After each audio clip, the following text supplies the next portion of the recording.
அப்படியா? நல்ல விஷயம் தானா. சரி நீ குளிச்சுட்டு வா, நான் சாப்பாடு எடுத்து வைக்கிறேன். சாப்பாடு சாப்பிட்டுட்டு நீ கிளம்புவியா? சரியா? சரிம்மா, 10 நிமிஷத்துல குளிச்சுட்டு வந்துடுறேன்.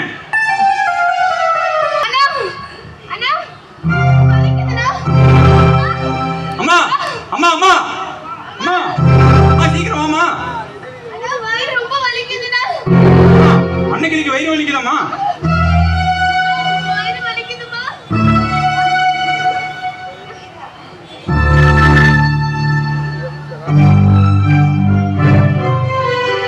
தெரியலையே. ராமு, என்ன இப்படி பயப்படுற? இங்க பாரு, ரொம்ப நாளா நம்ம வீட்டுல ஒரு நல்ல விஷயம் நடக்காதான்னு நினைச்சிட்டு இருந்தேன். அந்த சக்தி மாரியம்மன் அருளால இன்னைக்கு நான் வந்துட்டான். பெரிய மனுஷி ஆயிட்டா. ஆமா, இந்த விஷயத்த மாமனி கிட்ட போய் சொல்லணும். சரியா? நம்ம ரொம்ப சிறப்பா அவளுக்கு எல்லா செஞ்சு முடிக்கணும்டா.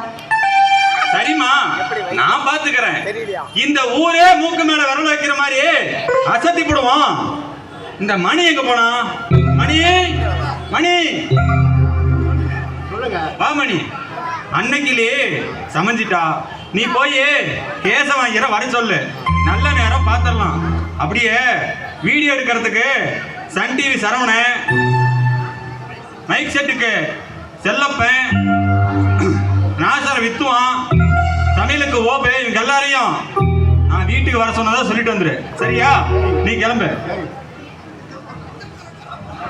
அம்மா, இப்பவே அன்னைக்கு தேவையான தங்க நகை, பட்டு புடவை எல்லாம் வாங்கிட்டு வந்துடலாமா? இங்க பாருமோ, நம்ம வீட்டுல ஏகப்பட்ட நகையும் பட்டு புடவை நிறைய இருக்குடா. அது மட்டும் இல்லாம உன் மாமனுங்க 2 பேரும் போட்டி போட்டுட்டு பட்டு புடவை நகை அது இதுன்னு எல்லாமே கொண்டு வர போறானுங்க. இதுக்கு தேவையில்லாம